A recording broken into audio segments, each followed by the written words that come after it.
Welcome back to Nerf Diagnostic and Repair, the show where I attempt to fix blasters that were sent to me by you, the fans.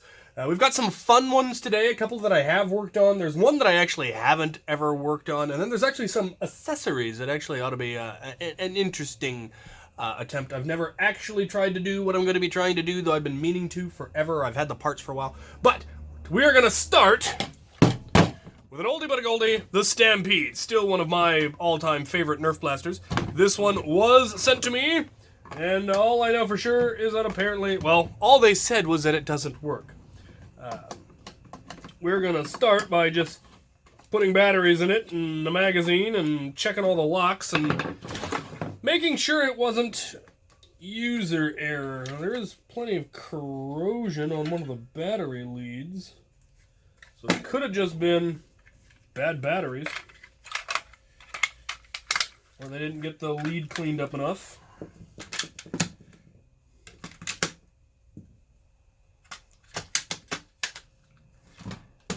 There's corrosion all through the battery housing.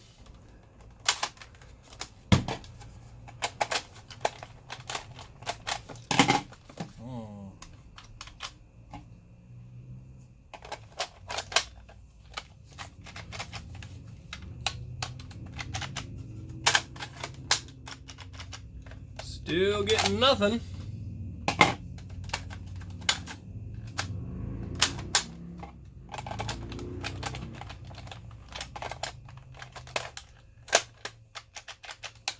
Okay. Let's try a known good battery tray. The off chance that it is just the battery tray is too corroded, so we'll try a different one. Alright, here we have a non-corroded battery tray from the bin. And I know these batteries are good because I just took them out of a Nemesis that was working just fine.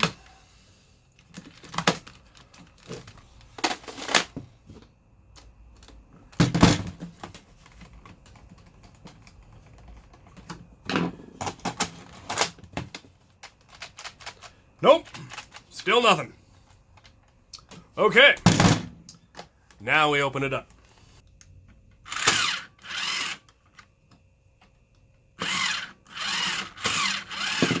Okay, so the motor works.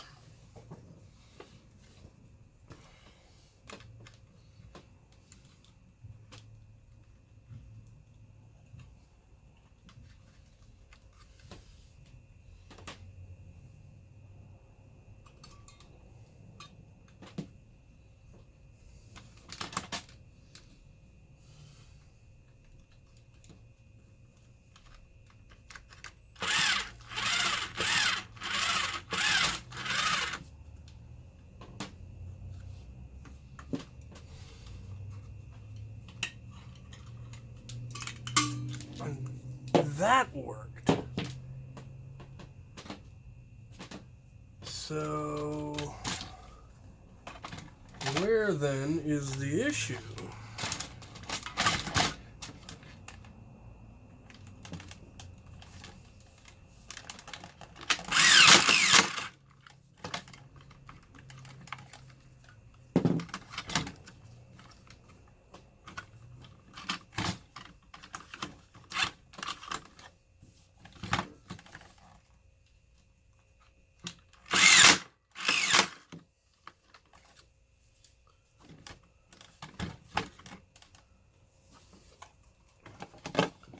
Was a lock not getting pressed?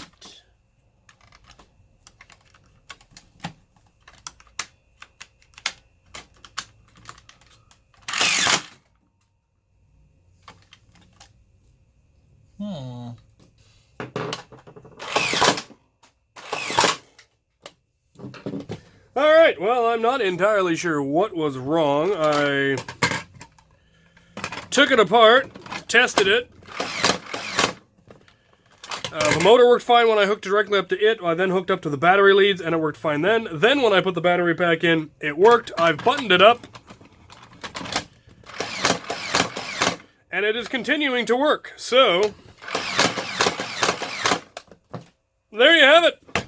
I don't know if something was loose, if one of the locks was out of place, or what may have been the issue, but it certainly seems to be working now.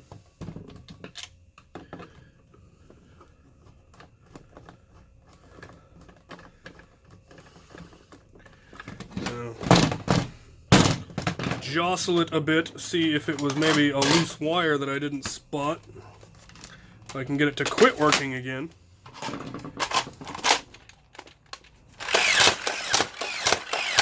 Nope. Alright. I am going to go ahead and send him the non-corroded battery tray, just in the off chance it was that, since I had spares. Alright. Well, the Stampede is working, and we'll be going back to Jake Nelson, who I believe is who sent it to me. So, Jake, your Stampede works again. Hooray! Alright, up next we have a Hera that comes to me from David Miller, I hope. Should be interesting. Apparently one of the flywheels is not spinning. He's already opened it up, so... And the tape are to hold the screws in, which is a really good idea, actually.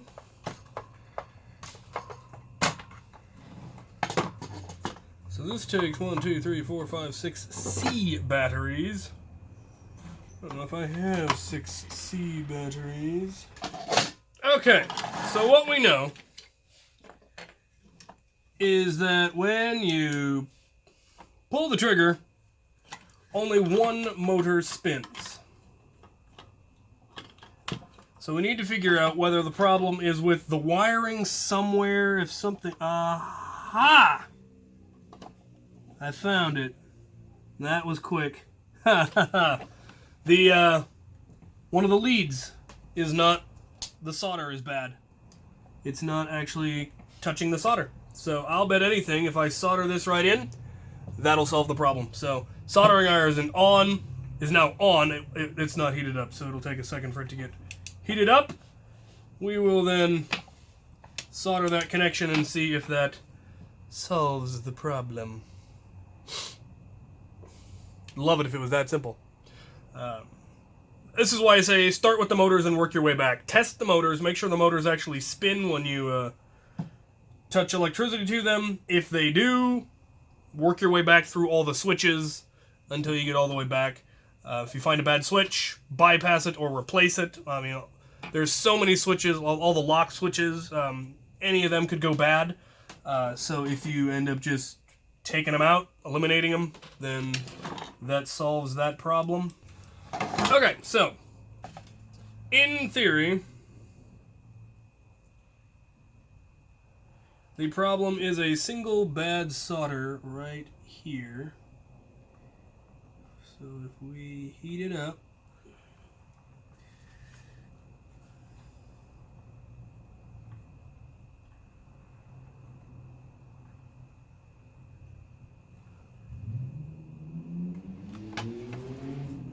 now, let's see if they'll both spin.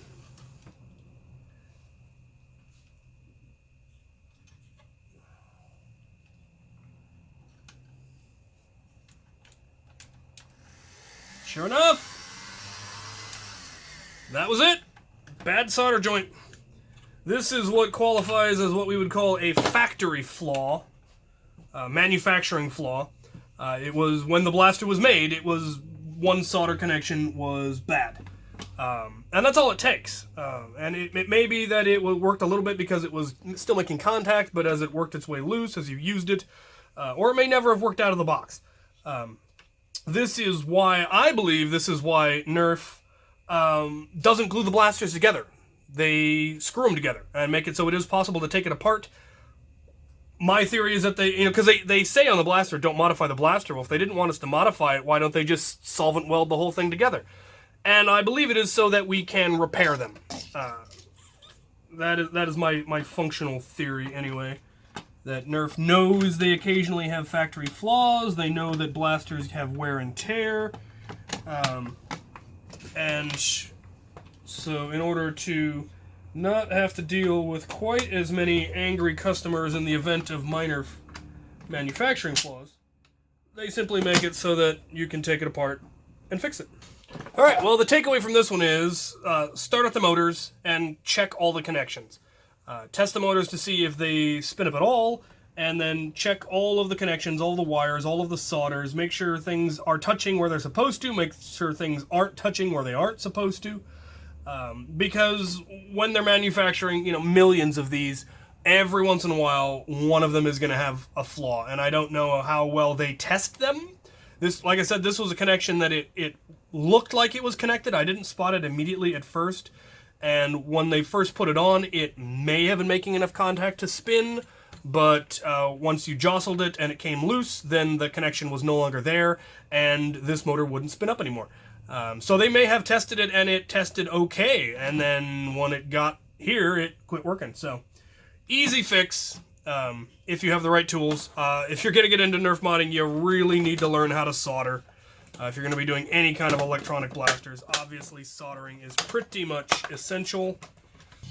Alright, David, your Hera was repaired, and I will get it back to you as soon as I can.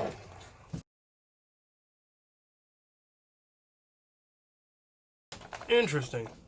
So the flywheels work, and the pusher works, but the pusher doesn't work when you pull the trigger. The pusher works when you push this safety in here. Then the belt goes, and that's definitely not correct. So that's weird. Sounds, again, like a factory flaw. Like something got wired wrong. Now the downside is, I have no idea how the wiring in this thing actually works. So I make no guarantee as to whether or not I'll actually be able to fix this. But we're going to give it a try. So after opening it up and poking at it with a sharp stick, I have ascertained that when the mag lock is pressed and the jam door lock is pressed, the conveyor belt simply runs.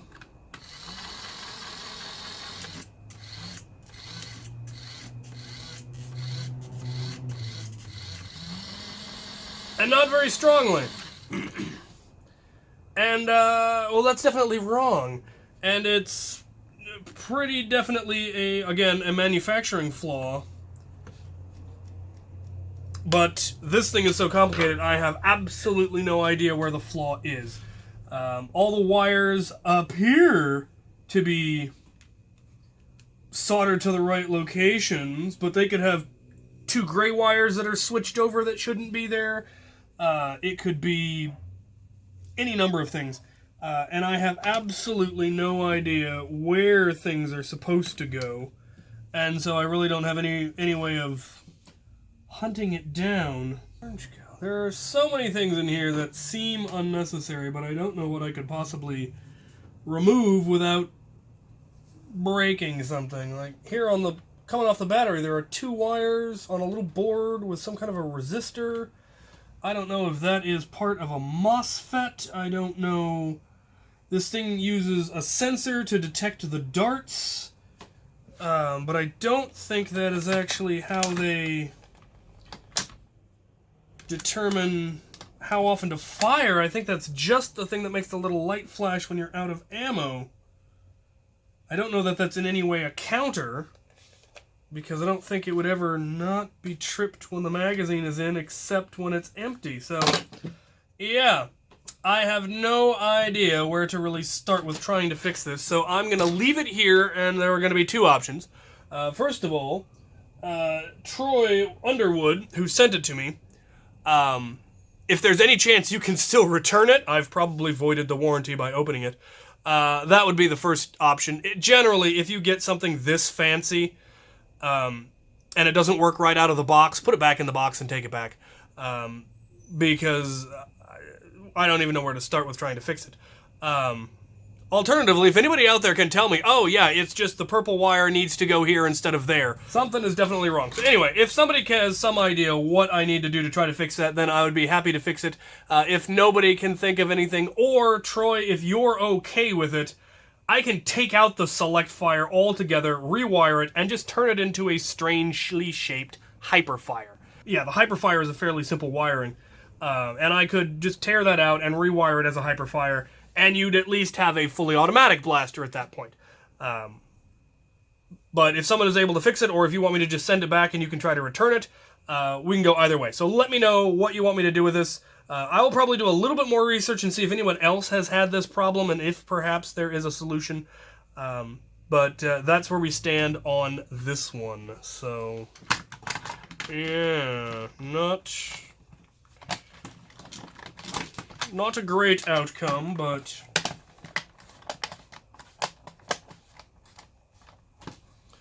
not the worst possible outcome.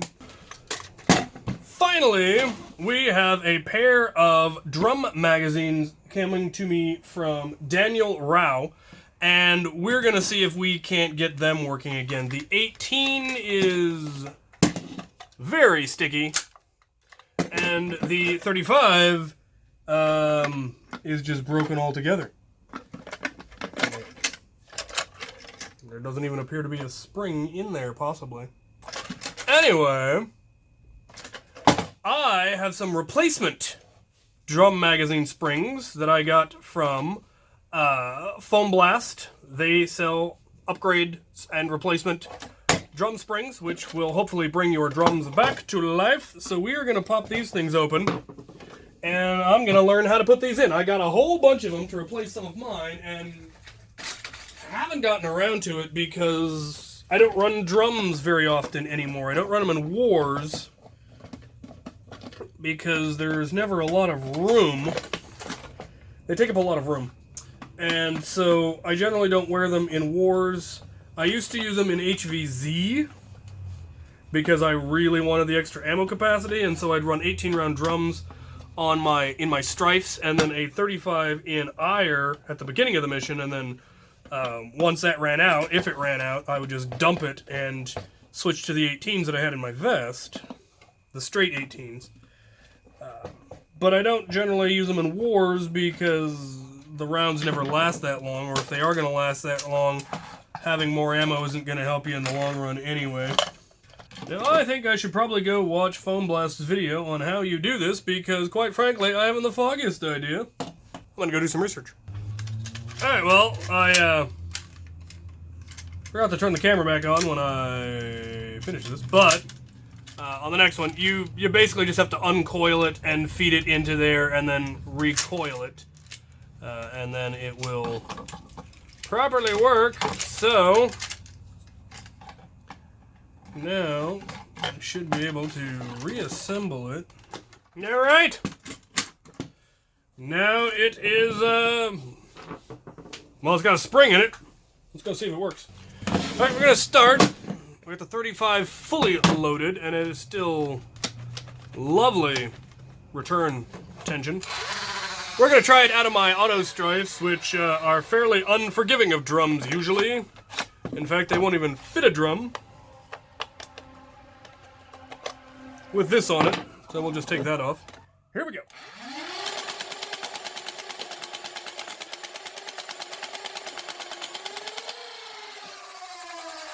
Nary a flaw. I think some of the hiccups were just at tearing the heads off of some of the lesser darts from the bin.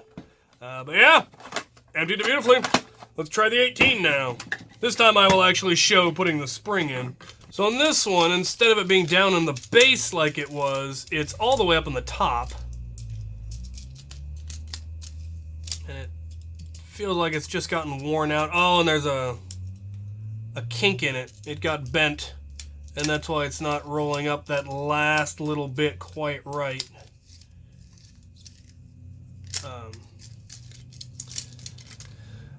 This one also appears to have little tabs, but we can just pop those off. Okay, and now we should be able to just yoink, yank the old spring out, since it is of no good to us.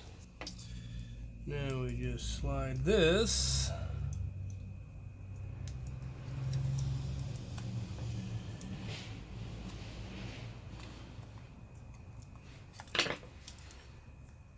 right in there. Alright, once you got the spring mounted in there, which you can just slide it through and feed it in, we need to figure out how to get this spring coiled around this little wheel, and that is the tricky part, because you're going to have to unwind it, and the spring doesn't want to be unwound. That's kind of how it works. So this could take some trial and error. It could take some additional tools. I'm hooking it on the backside, and I'm attempting to simply uncoil it. But it really doesn't like this idea.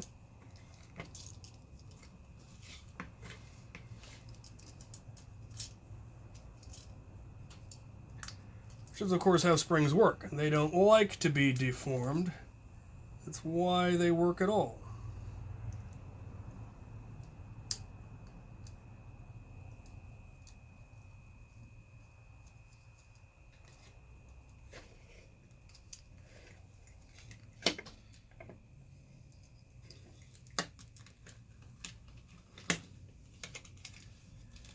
Alright, we got the spring on there. Now we can reassemble the two halves of this. Still being sticky at the top, but we're going to try loading it and see what happens. Alright, we have a full magazine, we have an auto strife, see what happens.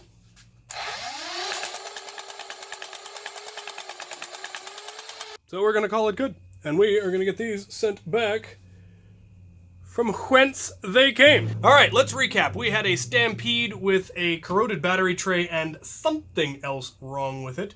I opened it up and poked around at it.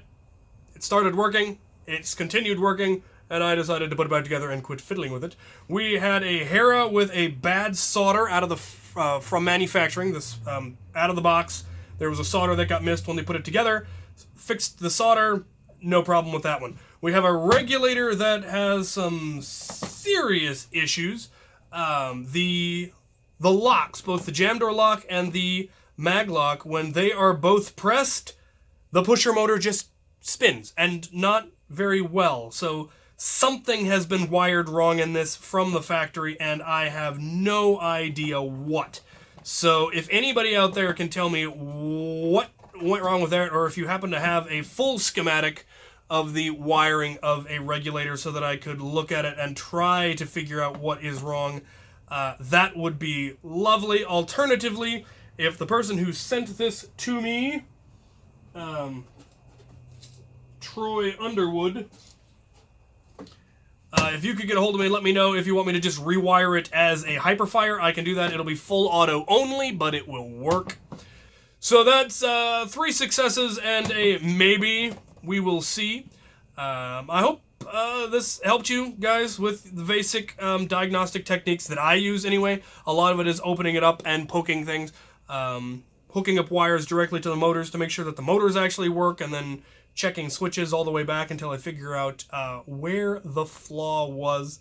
If you are interested in having a blaster that you have that is not working featured on the channel, email me and we can discuss the options. Don't just send Don't just send it to me. It needs to be something that I've agreed on beforehand, because things like the regulator, there's a real good chance I'm not going to be able to fix it.